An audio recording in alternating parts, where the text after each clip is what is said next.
नमस्कार साथियों, मैं कुणाल आप सभी का UP RO most important question discussion series में स्वागत करता हूं।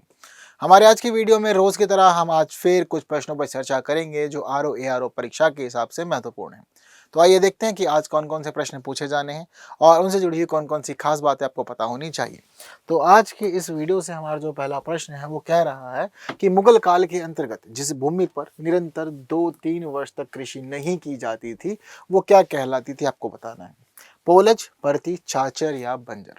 तो देखिए, हम लोग इतिहास को समझते हैं तो हमें ये पता लगता है कि चाहे बात प्राचीन काल की हो, चाहे बात मध्यकालीन की हो या फिर बात हो आधुनिक भारत की, रेवेन्यू कलेक्शन के लिए भूमि इंपॉर्टेंट रही है और भूमि में भी कृषि से जुड़ी हुई भूमियां रेवेन्यू कलेक्शन के अंदर बड़ी भूमिका निभाती थी और एक्चुअल जो रेवेन्यू कलेक्शन होना होता था वो यहीं से ही होता था। अब लेकिन रेवेन्यू कलेक्शन के बावजूद भूमियों का नेचर अलग अलग था। कुछ भूमि ऐसी थी जिसपे हर वर्ष कृषि कर सकते थे, कुछ भूमि ऐसी थी जिसपे एक वर्ष छोड़ के कृषि करनी होती थी और कुछ भूमि ऐसी होती थी कि जो अपनी उत्पादकता खो देती थी तो कुछ वर्षों तक उसको छोड़ना पड़ता था। तो ठीक उसी प्रकार की स्थिति यहाँ हमें देखने को मिलती है पोलज, परती, चाचर और बंजर के मामले में। जैसे कि अगर आप किसी भूमि पे हर वर्ष कृषि करेंगे तो हर वर्ष वाली कृषि जो होगी वो पोलज भूमि कहलाएगी। ठीक है, तो यहाँ पर प्रतिवर्ष आप कृषि करते जाएंगे, कोई परेशानी वाली बात आपको रहेगी नहीं यहाँ पर। इसके अलावा मान लीजिए कि भाई भूमि ने उत्पादकता खो दी किसी भी कारण से, तो बीच में कभी कभी यानी कि एकाध वर्ष के लिए भूमि को खाली छोड़ना पड़ गया, तो मतलब एकाध वर्ष के लिए मान सकते हैं तो परती कहलाएगी वो भूमि, अगर वो एकाध वर्ष खाली छोड़ दी गई है, एकाध वर्ष के लिए भूमि पे खेती नहीं की गई है तो। ठीक, इसके अलावा मान लीजिए कि 2 से 3 वर्षों तक के लिए अगर भूमि को खाली छोड़ दिया था ताकि वो अपनी उत्पादकता वापस से ले ले, तो ऐसी स्थिति में उस भूमि को चाचर कहते थे। और 3 वर्षों से भी अधिक भूमि अधिक वर्षों तक अगर भूमि पड़ी हुई है खाली, उसका इस्तेमाल नहीं किया जा रहा, उस पर खेती नहीं की जा रही, तो ऐसी स्थिति में फिर भूमि को बंजर अनाउंस कर दिया जाएगा। ठीक है, तो अगर इस दौरान भी मतलब जैसे 1 वर्ष का पीरियड है या 2 से 3 वर्ष का पीरियड है, उसमें भी देखा जाता था कि भूमि अपनी उत्पादकता वापस से प्राप्त कर पा रही है या नहीं कर पा रही है। तो अगर जान लीजिए कि कोई भूमि उत्पादकता वापस से ग्रहण ही नहीं कर पा रही है, तब जाकर के उसको बंजर अनाउंस किया जाएगा। अगर 2 वर्षों में 3 वर्षों में भी वापस से उत्पादकता ग्रहण कर ले रही है भूमि, तो फिर थोड़ा गैप देकर के कृषि उस पर की जा सकती है। तो ये थोड़ा भूमियों की स्थिति रहती थी। तो हमसे क्या पूछा कि निरंतर 2-3 वर्ष तक कृषि नहीं की जाती थी तो भूमि क्या कहलाती थी। तो आपको पता है क्या उत्तर रहेगा इसका, चाचर रहेगा। ठीक है, कोई डाउट नहीं, यानी कि प्रश्न का उत्तर जो है वो सी हो जाएगा। कंसेप्ट क्लियर है, याद रखिएगा, बहुत ही सिंपल सा है। पोलज, परती, चाचर और बंजर, 4 नाम ही देखने को मिलते हैं। आइए अगला प्रश्न देखते हैं हमारा क्या कह रहा है। तो हमारा अगला प्रश्न कह रहा है कि उत्तर प्रदेश में अपरदन से प्रभावित क्षेत्रों के संदर्भ में निम्नलिखित कथनों में से कौन सा या से सही है। या दो है, उत्तर प्रदेश में यू या वी आकार की अवनलिका क्षरण का संबंध इटावा क्षेत्र से है और उत्तर प्रदेश में सर्वाधिक वायु अपर्दन वाला क्षेत्र सहारनपुर है। ये 2 बातें कह रहा है, उत्तर प्रदेश विशेष बातें हमसे यहाँ पूछी गई हैं। तो देखिए, अवनलिका क्षरण के मामले में हम लोग ये समझते हैं कि थोड़ी या अधिक ढालों पर खेतों में जनरली ये होता है और उत्तर प्रदेश में खासतौर पर ये हमें देखने को मिलता है यमुना और चंबल वाले क्षेत्र में। तो ऐसी स्थिति में जो इटावा है ये चंबल वाले क्षेत्र में काउंट किया जाता है। तो ऐसी स्थिति में ये वाली बात ठीक है, कोई डाउट नहीं है इसके अंदर, पहला स्टेटमेंट ठीक हो जाएगा हमारा। दूसरे स्टेटमेंट कह रहा है कि उत्तर प्रदेश में सर्वाधिक वायु अपर्दन वाला क्षेत्र सहारनपुर है। तो देखिए ये वाला स्टेटमेंट जो है ये गलत हो जाएगा हमारा, क्योंकि सर्वाधिक वायु अपर्दन उत्तर प्रदेश में होता है आगरा, मथुरा, इटावा वाले क्षेत्र के अंदर, ना कि सहारनपुर वाले क्षेत्र के अंदर।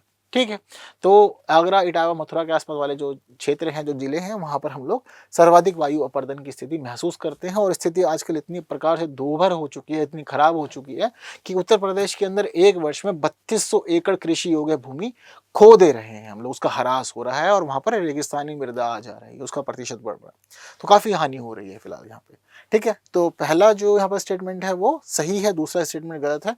तो इस हिसाब से हमारा उत्तर क्या रहेगा कि केवल एक सही है और एक सही होगा तो हमारे प्रश्न का उत्तर हो जाएगा ए। किसी को कोई परेशानी नहीं। चलिए, ए सही है तो इसी के साथ बढ़ते हैं आगे। अगला प्रश्न देख लेते हैं हमारा क्या कह रहा है। तो अगले प्रश्न में कह रहे हैं कि निम्नलिखित युग्मों में से कौन सा एक उत्तर प्रदेश का दार्शनिक स्थल सही सुमेलित नहीं है। आपको यहाँ पर ये देखना है, यहाँ पर क्या दे रखा है, दार्शनिक स्थल है और दूसरी तरफ जो है वो स्थान दे रखा है। ठीक है, जैसे कि कह रहा है कि सूर्य मंदिर जो महोबा में है, क्या वो एक दार्शनिक स्थल है, सही सुमेलित हो रखा है, यानी सूर्य मंदिर महोबा में ही है। जी हाँ, बिल्कुल ठीक है। क्या अक्षयवट मंदिर जो है वो सोरो कासगंज में ही है। हाँ, ये भी ठीक है। क्या शाकुंभरी देवी मंदिर सहारनपुर में ही है। ये भी ठीक है। क्या देवगढ़ का दशावतार मंदिर श्रावस्ती में है। ये गलत है। 3 सही हो गए तो ऐसे भी समझ में आ रहा था कि चौथा तो सही हो नहीं सकता, गलत होगा। दरअसल जो देवगढ़ का दशावतार मंदिर है ना, ये गुप्तकालीन मंदिर है और ये मंदिर इतना अधिक चर्चाओं में रहता है किताबों के अंदर कि हमें बार बार अलग अलग जगह पढ़ने को मिल ही जाता है। तो ये जो देवगढ़ का दशावतार मंदिर है ना, ये श्रावस्ती में नहीं है, बल्कि उसके लिए हम लोग जो स्थान लिखते हैं वो ललितपुर रहता है, ये ललितपुर के अंदर है। तो इसे आपसे ललितपुर सही होगा, ना कि श्रावस्ती। ठीक है, तो प्रश्न का उत्तर क्या हो जाएगा, यहाँ पर डी हो जाएगा। आगे बढ़ते हैं, अगला प्रश्न देखते हैं। कह रहा है कि निम्नलिखित कथनों पर विचार कीजिए। उत्तर प्रदेश में इलेक्ट्रॉनिक्स उद्योग के काम के लिए सबसे ज्यादा प्रसिद्ध नोएडा है और उसने दुनिया भर में इलेक्ट्रॉनिक्स उद्योग में अपनी एक अलग पहचान बनाई है। देखो, नोएडा के बारे में जब हम चीजों को पढ़ते हैं तो पता लगता है कि नोएडा के अंदर इलेक्ट्रॉनिक्स का काम बहुत बड़े स्तर पर होता है और इसकी पहचान सिर्फ भारत में ही नहीं है बल्कि पूरी दुनिया में है। और आज के समय में भारत का 65% से ज्यादा मोबाइलों का जो उत्पादन होता है ना, वो नोएडा के अंदर ही होता है, ये भी देखने को मिलता है। तो ये वाली बात तो बिल्कुल ठीक है, कोई दो राय नहीं। दूसरा कह रहा है कि केंद्र सरकार द्वारा विकसित उत्तर प्रदेश का पहला विशेष आर्थिक क्षेत्र नोएडा ही है। तो देखिए, ये वाली बात भी ठीक ही है। ठीक है, यहाँ पर उत्तर प्रदेश के अंदर जो सरकार ने काम किया था ना, वो 1985 में किया था और 1985 में केंद्र सरकार ने नोएडा को उत्तर प्रदेश का पहला विशेष आर्थिक क्षेत्र अनाउंस भी कर दिया था। ठीक है, तो ये भी ठीक है, ये भी ठीक है, दोनों स्टेटमेंट ठीक हैं। तो दोनों स्टेटमेंट जब ठीक होंगे तो प्रश्न का उत्तर हो जाएगा सी, क्योंकि 1 और 2 दोनों ही सही हैं, बिना किसी डाउट के, हमें कोई परेशानी नहीं। ठीक, चलिए अगला प्रश्न देखते हैं।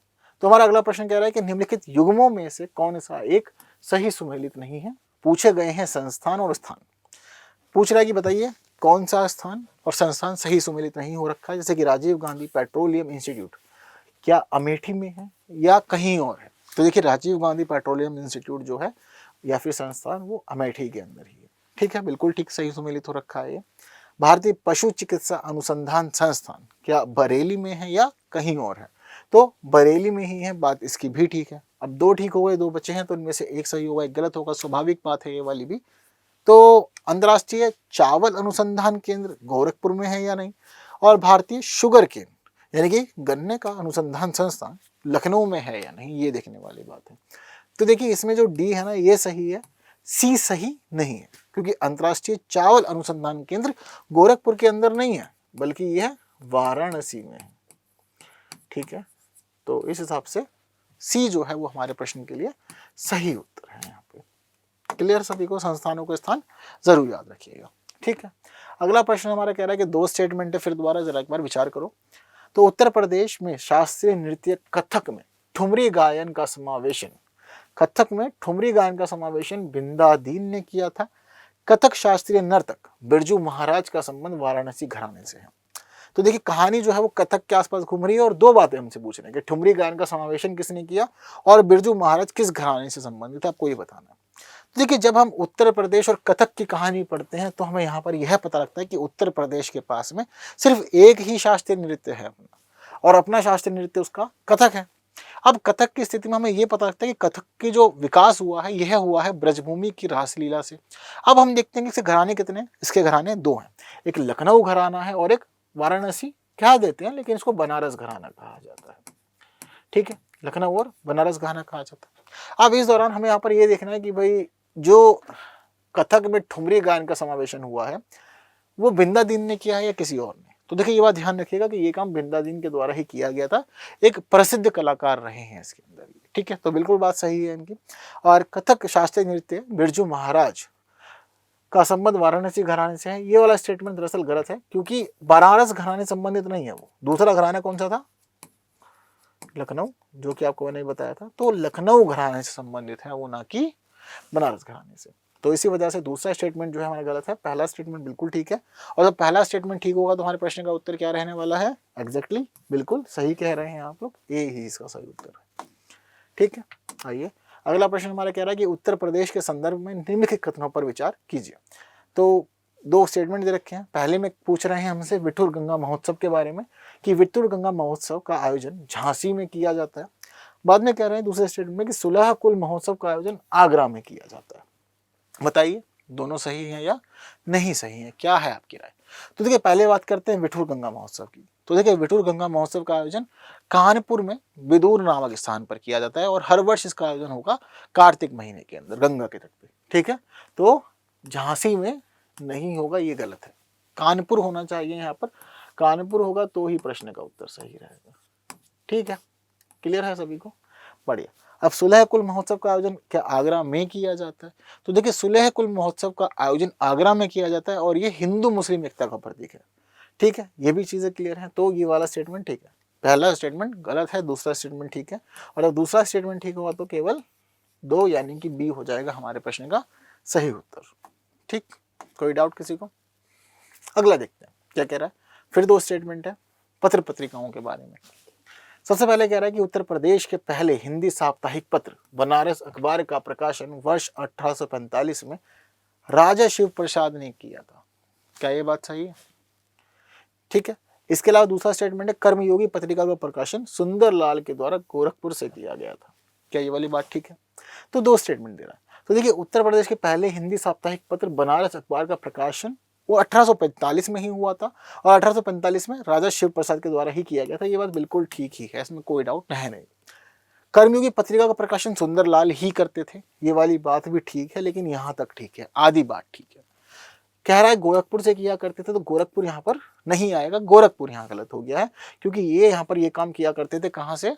इलाहाबाद से किया करते थे। ठीक है, तो यहाँ पर इलाहाबाद होना चाहिए, जिसको आज हम लोग प्रयागराज के रूप में जानते हैं, गोरखपुर नहीं होना चाहिए यहाँ पर।